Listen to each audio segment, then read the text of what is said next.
Most people fear coming home to an empty house. I came home early, and I wish to God it had been empty. Welcome back to Dad's True Revenge. Grab your snacks, get comfortable, and remember, the people in these stories had every chance to behave themselves. They just chose wrong. Drop a comment and be sure to subscribe. You're going to love it here. Let me tell you something about marriage. After 23 years of sharing a bed, a bank account, and a bathroom with someone, and trust me, the bathroom part is the real test of love, you develop a sixth sense about them. You know when something is off. You feel it before you see it, like a smell in the air that doesn't belong. That Tuesday, I felt it the moment I turned into our street. I wasn't supposed to be home. My conference in Denver had wrapped up a full day early. Something about the keynote speaker having a personal emergency. Personally, I think he just looked at the audience and lost the will to live. Either way, I was on the first flight back, no calls made, no texts sent. I figured I'd surprise Cassandra. Maybe pick up her favorite Thai food on the way. Maybe actually sit across from my wife at dinner for once without a laptop between us. I was feeling good. I should have known better. The first thing I noticed was Preston's car in the driveway. Now, Preston is my son. He is 26 years old, married to Lindsay for 2 years. They have their own apartment across town, a very nice apartment, I might add, that I helped furnish. So seeing his car at my house on a Tuesday afternoon wasn't just unusual. It was strange. Preston doesn't do pop-ins. Preston barely does scheduled visits. I sat in my car for a second and said out loud to nobody, "Warren, why is your son's car in your driveway on a Tuesday?" I had no answer for myself. So I grabbed my carry-on and walked to the front door. The second thing I noticed was the silence. Not the peaceful kind, not the everyone is relaxing kind. The thick, heavy, wrong kind of silence. The kind that has weight to it. I pushed the door open and stepped inside. Preston and Lindsay were sitting in the living room, together on the couch. And here is the part that still makes my skin crawl when I think about it. They weren't watching TV. They weren't on their phones. They were just sitting. Like two people in a waiting room who had already accepted whatever news was coming. Preston looked up first, and I want you to pay very close attention to what I'm about to tell you, because this is the detail that changed everything for me. He wasn't surprised to see me. Think about that. Your father, who is supposed to be in Denver, walks through the front door a full day early, and you don't even flinch. No wide eyes. No dad. What are you doing here? Nothing. Just a slow blink and a look that I can only describe as calculated. Lindsay smiled. And I'm telling you, that smile had no business being on anyone's face that afternoon. I said, "Preston, what's going on? Where's your mother?" He cleared his throat and said, "Dad, hey, we were actually just about to call you. Were you?" I said it flat, not a question. "Mom had an episode this morning," he said. "She's at Mercy General, but she's stable, so—" I didn't hear anything after Mercy General. I was back in my car in 11 seconds. I know because I counted. Something about shock does that to you, makes your brain latch onto the most useless details while the important ones try to kill you. I called Kurt on the way. Curtis Barnes has been my best friend since 1987. The man has seen me through a divorce scare, 2 recessions, and the absolute catastrophe that was my attempt at growing a beard in 2009. If there is anyone on this earth who will tell me the truth without wrapping it in bubble wrap first, it's Kurt. He picked up on the second ring. "Warren, what's up, brother?" "Cassandra's in the hospital," I said. "Mercy General." I just got home and Preston and Lindsay were sitting in my living room like two people who already knew the ending of a movie. Dead silence on his end. Then, "What do you mean, like they already knew?" "Kurt, my son didn't even react when I walked through the door. I was supposed to be in Denver." Another pause. Then, very quietly, he said, "Warren, I need you to stay calm." "I am calm," I said. "No," he said. "You're driving. That's not the same thing." He wasn't wrong. Mercy General was 15 minutes from my house. I made it in 9. I will not be taking questions about that. Dr. Beverly Nash met me at the nurse's station. She was a composed woman, mid-50s, the kind of doctor who delivers hard news with steady eyes and a voice that doesn't wobble. I appreciated that. I needed steady right then. She said, "Mr. Trevor, I'm glad you're here. Your wife was brought in this morning by your son. She presented with severe disorientation, organ stress, and elevated toxicity markers in her blood work." I said, "Toxicity markers?" She said, "Yes, we're running a full panel. But I want to be straightforward with you. The pattern we're seeing isn't consistent with a sudden illness. It suggests something that has been building. Building. That word hit me like a closed fist. I gripped the edge of the nurse's station and said very carefully, Dr. Nash, are you telling me that something is being done to my wife? She held my gaze and said, I'm telling you that we need more answers, and I think you do too. I went in to see Cassandra, and listen, I have seen my wife in every state imaginable. I've seen her laugh so hard she cried. I've seen her furious enough to make me genuinely reconsider my life choices. I've seen her exhausted, radiant, heartbroken, and everything in between. I was not prepared for what I saw in that room. She looked hollowed out, like someone had turned a dial inside her, and slowly, quietly, drained everything that made her Cassandra. The machines beeped, the IV dripped, and my wife, the woman who once chased a contractor out of our kitchen with a wooden spoon for doing shoddy tile work, lay there looking impossibly small. I sat beside her and took her hand, and I made her a promise. I don't make promises lightly. Ask anyone who knows me. I told her, I'm here, and I'm not leaving until I know exactly what happened to you. I walked back out to the waiting area. Preston and Lindsay had arrived. Of course they had. Preston stood up and said, Dad, we should talk. There's a lot you don't. I held up one hand, just one, and something in my face must have communicated exactly where we stood, because he stopped mid-sentence. I said, Not yet. Then I walked to the corner of that waiting room, pulled out my phone, and started doing the one thing they never saw coming. I started locking every single account they had access to. Every single one. And when the notifications started hitting their phones, because I knew they would, I watched Lindsay's face first, that smile she'd been carrying all afternoon. It evaporated. Just like that. Now we were having a conversation. And that right there was the moment I realized, whatever was happening to my wife, I had just kicked the hornet's nest.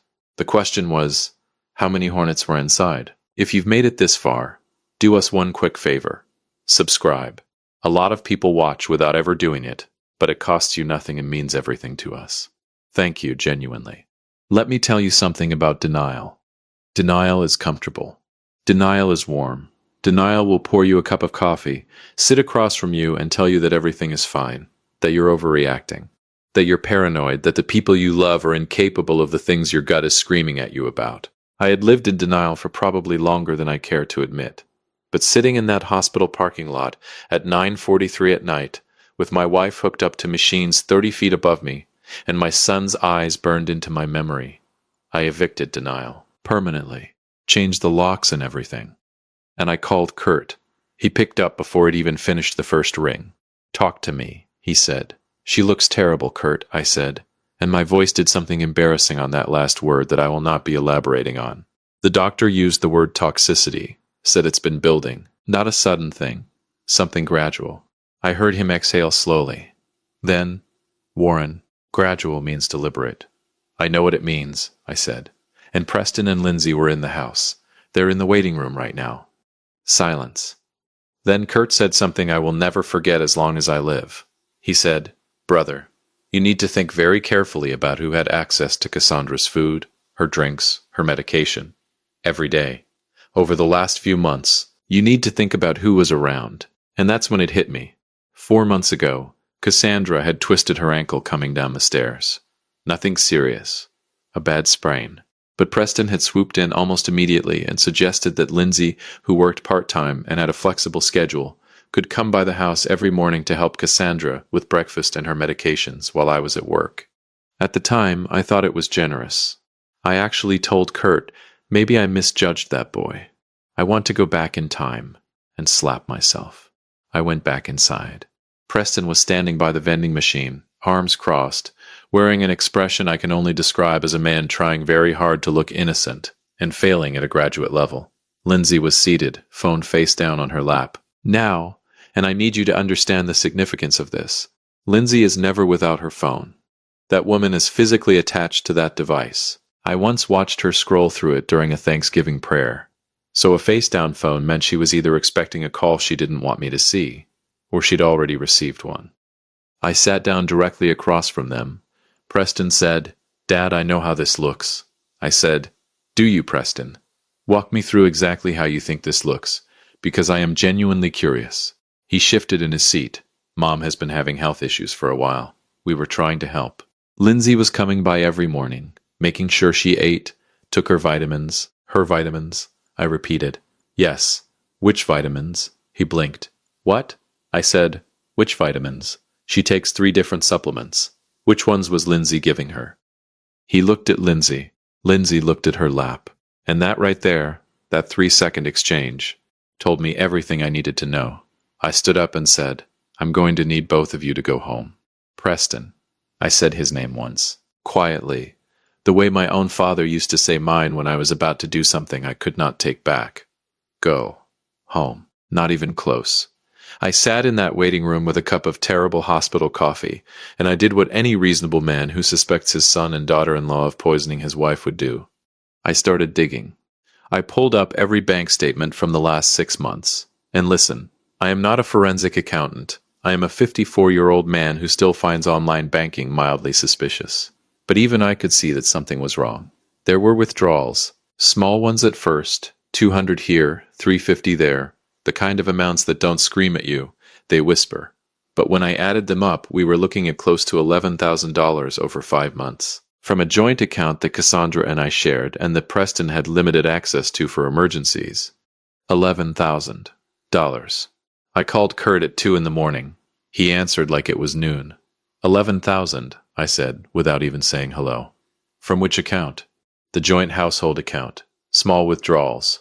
Consistent, like someone who knew exactly how to stay under the radar. Kurt was quiet for a moment. Then, Warren, that's not impulsive. That's planned. That's someone who sat down and thought about how to do this without getting caught. My son, I said. And I'll be honest with you, those 2 words nearly broke me right there in that waiting room at 2 in the morning. My son sat down and planned this. We don't know that for certain yet, Kurt said carefully. Kurt, I know, he said quietly. I know. The next morning, Dr. Beverly Nash found me exactly where she'd left me, in that waiting room, looking like a man who had been through a war and lost. She sat down beside me, which doctors don't typically do, and I noticed, and she said, Mr. Trevor. The full panel came back.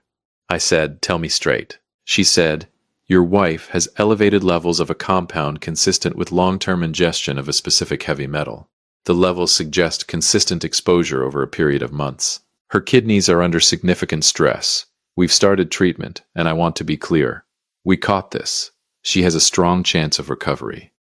I closed my eyes, just for a second.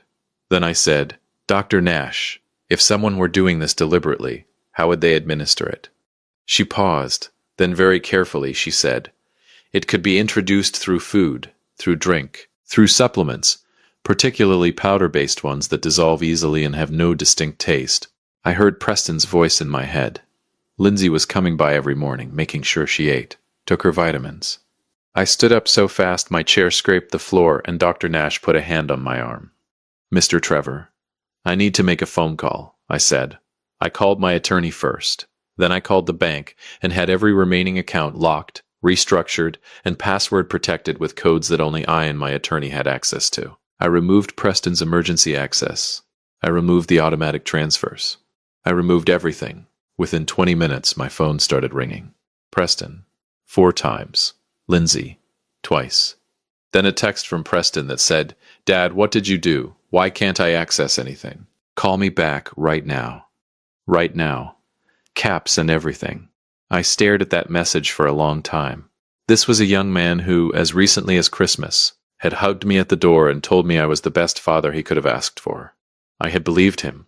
I had beamed with pride over that. I may have even told Kurt about it. I typed back one sentence. You should have thought about that before you touched my wife.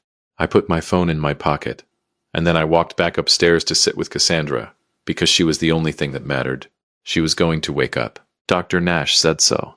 And when she did, I was going to be the first face she saw. But there was something else now, something cold and focused sitting in my chest where the fear used to be, because I still didn't know why. $11,000 and a poisoned wife don't happen without a reason. People don't do something this calculated, this patient, without a destination in mind. I needed to find out where they were trying to go. I called Kurt one more time that evening. He answered immediately. How's she doing? Stable. Getting treatment. Nash says she'll pull through. Thank God, he breathed. Kurt, I said, I need you to do something for me. I need you to find out if Cassandra recently changed anything. A will. An insurance policy, anything with my name or Preston's name on it.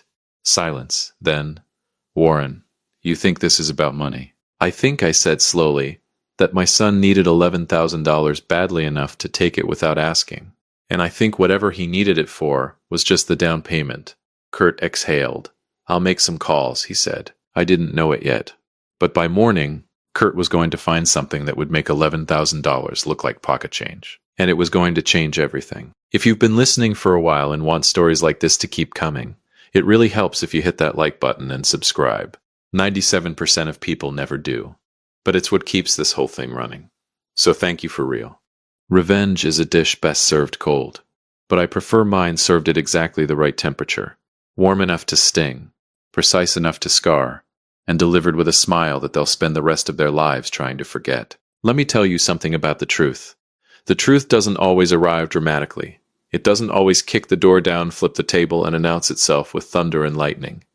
Sometimes, and this is the part that really gets you, sometimes the truth slides in quietly, through a phone call, on an otherwise unremarkable Thursday morning, while you're drinking bad hospital coffee and watching the sun come up through a waiting room window. That's how mine arrived. Kurt called at 7:14 in the morning. I know the exact time because I was staring at the clock, willing the minutes to move faster so I could go back in and check on Cassandra. He didn't say hello. He just said, Warren, you need to brace yourself. I set down my coffee and said, tell me. 6 weeks before Cassandra ended up in that ICU, she had visited an estate attorney, alone, without telling me, which, knowing Cassandra, meant she was planning a surprise of some kind. Cassandra was a planner. Birthdays, anniversaries, Christmas. The woman could orchestrate a military operation around a dinner party. What she had done was update her life insurance policy. The original policy had Preston listed as the secondary beneficiary. Standard, something we'd set up years ago when he was young. Cassandra had gone in to update it, to remove Preston entirely and redirect everything to a charitable trust she had been quietly building for 2 years. A literacy foundation for underprivileged kids. Something she'd never told me about because she wanted to present it as a full, functioning thing before she did. That was Cassandra. Never half measures. The policy was worth $2.3 million. Preston had found out. I don't know how, and honestly that detail almost doesn't matter, but he had found out that his mother was about to cut him out of $2.3 million. And instead of picking up the phone and having a conversation like a grown man, he and Lindsay had sat down and decided that the most reasonable response was to make sure Cassandra didn't live long enough to finalize the paperwork. The attorney had a 30-day processing window. Cassandra had 30 days left on that window when she collapsed. 30 days. My wife had 30 days left to live in their plan. I sat with that information for a long time. I didn't move. I didn't speak. I just sat in that plastic waiting room chair and let the full weight of it settle onto my chest like a stone. Then I stood up, straightened my jacket, and walked to the window. And I made a decision. I was not going to be loud about this. I was not going to be sloppy. I was not going to confront Preston in a hospital hallway and give him the opportunity to lawyer up on my dime and turn this into a circus. I was going to be methodical. I called my attorney, a sharp, no-nonsense woman named Margaret Holloway, who had been practicing law for 30 years and had the energy of someone who genuinely enjoyed watching people face consequences. I told her everything: the withdrawals, the supplements, the insurance policy, the timing, all of it. She was quiet for exactly 4 seconds. Then she said, Warren, don't touch anything in that house. Don't confront either of them. Don't post anything, say anything, or hint at anything. Can you do that? I can do that, I said. Good, she said, because I'm going to make sure that when this lands, it lands completely. No cracks, no exits. I said, Margaret, I want them to feel every single inch of this. She said, honey, by the time I'm done, they'll feel the square footage. I almost smiled. Almost. The next 72 hours were the longest of my life. Cassandra was improving. Dr. Nash was cautiously optimistic. The treatment was working. Her kidney function was stabilizing. And on the second day she opened her eyes and looked at me and said, in the most exhausted, gravelly version of her voice, Warren, you look terrible. And I laughed, I actually laughed, out loud, in the ICU. The nurse looked at me like I had lost my mind. Maybe I had. But hearing Cassandra's sarcasm, that specific brand of loving, devastating sarcasm that I had taken for granted for 23 years, felt like someone had reached into my chest and restarted something. I leaned forward and said, "You're in the ICU and you're critiquing my appearance?" she said, very weakly but very distinctly. Someone has to. I held her hand and I did not let go for a very long time. I didn't tell her everything yet. She needed to heal first. The full truth could wait. But I told her she was safe. I told her I knew what had happened. And I told her that everything was being handled. She looked at me for a long moment with those sharp eyes of hers, the ones that had always seen straight through me. And she said, "It was Preston, wasn't it?" Not a question. A statement. I didn't answer. I just held her hand tighter. She closed her eyes and said quietly, "I always knew that boy had my worst qualities and none of my best ones." Even half-conscious in a hospital bed, Cassandra Trevor was the most formidable woman I had ever known. On day 4, Margaret called me with news that rearranged my entire face. Kurt, God bless that man, had quietly obtained surveillance footage from a pharmacy 2 towns over. Preston had purchased a specific supplement brand on 3 separate occasions over 4 months, always paying cash, always alone, except once, the 3rd visit, when the pharmacy's exterior camera caught Lindsay waiting in the car. The supplement contained trace amounts of a compound that, in large enough doses administered consistently over time, produced exactly the toxicity profile Dr. Nash had found in Cassandra's blood work. Margaret also had the bank records. She had a digital trail of the withdrawals. She had the estate attorney confirming the timeline of the insurance update, and Preston's subsequent inquiries, because Preston, in what I can only describe as a breathtaking act of audacity, had actually called the estate attorney's office, posing as Cassandra's personal assistant, to ask about the status of the policy changes. He had left a callback number, his own cell phone number. I will give you a moment to absorb that. My son, this man who had planned a months-long poisoning campaign with the patience of a chess grandmaster, had called the estate attorney from his own personal cell phone. When Kurt told me, I stared at the wall for a full 10 seconds and then said, "Kurt, did I raise a criminal mastermind or a complete idiot?" Kurt said, "Brother, the answer is somehow both." They came to the hospital on day 5. Together, carrying flowers, and wearing the expressions of 2 people who had decided that a charm offensive was their best remaining strategy. Preston walked in first, saw me standing in the corridor, and immediately deployed a smile that did not reach his eyes by approximately 40 miles. He said, "Dad, how is she? We've been so worried." I looked at him, then at Lindsay, then back at him, and I said, "She's awake, she's talking, and she's going to make a full recovery." I watched something flicker behind his eyes. It wasn't a relief. It wasn't joy. It was a very fast, very brief recalculation. The kind a person makes when a plan has failed and they need to figure out what comes next. Lindsay said, "That's such wonderful news, Warren." "The police are on their way," I said. Just like that. Flat. Calm. The same tone I might use to mention that it was supposed to rain on Friday. Preston's face drained of color so fast it was almost medically impressive. He said, "What?"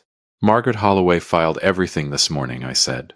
"The pharmacy receipts, the bank records, the phone call to the estate attorney, Dr. Nash's toxicology report, all of it, every piece, in a very neat package." Lindsay made a sound that I can only describe as a person's composure physically leaving their body.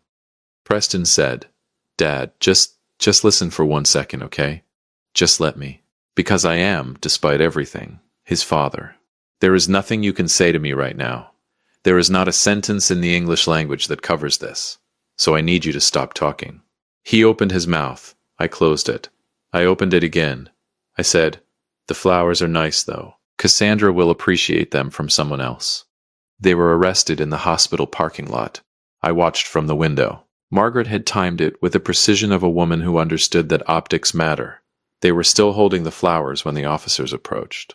Preston tried to talk his way through it, because Preston has always believed that his voice is his most powerful tool. Lindsay went quiet in a way that suggested she was already calculating a plea arrangement. Kurt appeared beside me at the window. I don't even know when he arrived. He just materialized the way he always does when things matter most. We stood there together and watched. He said, "How do you feel?" I thought about it honestly, and I said, "Like I aged 10 years in 5 days. Like I want to sleep for a month. Like I am simultaneously the saddest I have ever been and the most certain I have ever felt about anything in my life." Then he said, "And Cassandra?" I looked back toward her room down the corridor. Through the small rectangular window in her door, I could see the shape of her in the bed, the monitors, the soft light. I said, "Cassandra is going to be fine. Cassandra was always going to be fine. She's the toughest person I know, and she married me, which proves she can survive anything." Kurt laughed. A real one. It bounced off the corridor walls, and for just a moment the weight lifted. 3 months later, Cassandra came home. She walked through the front door of our house on a Saturday morning in October, when the light was doing that golden thing it does in fall, and she stood in the hallway and looked around like she was cataloging everything she had almost lost. Then she turned to me and said, "Warren, the kitchen needs repainting." I said, "Absolutely not. I just painted it 2 years ago." She said, "It's the wrong shade of white. There is only one shade of white, Cassandra." "That," she said, pointing at the wall with the authority of a woman who had stared down death and won, "is not white. That is the color of a bureaucratic apology." I looked at the wall. I looked at her. I pulled out my phone and called a painter.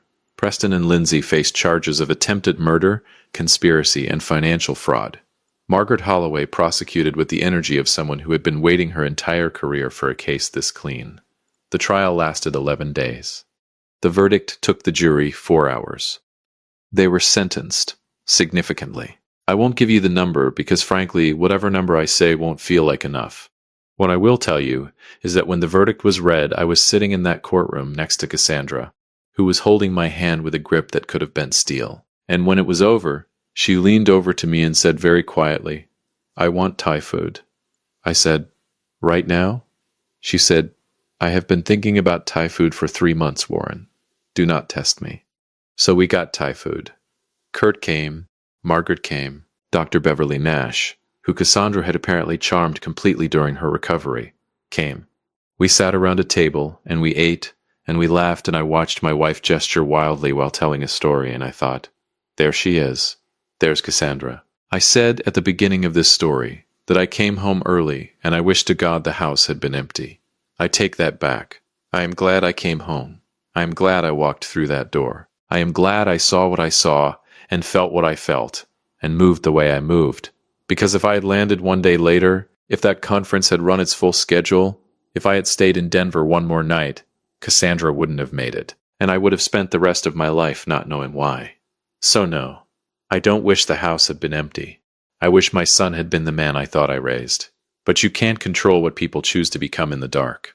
You can only control what you do when the lights come on. I came home. I turned the lights on, and I made sure that every single person in that house faced exactly what they had done. That's the job. That's always been the job. If you liked this story, join our community by hitting that like button and subscribing for more real, raw, and family-centered stories. And as always, thank you for being a part of this sphere.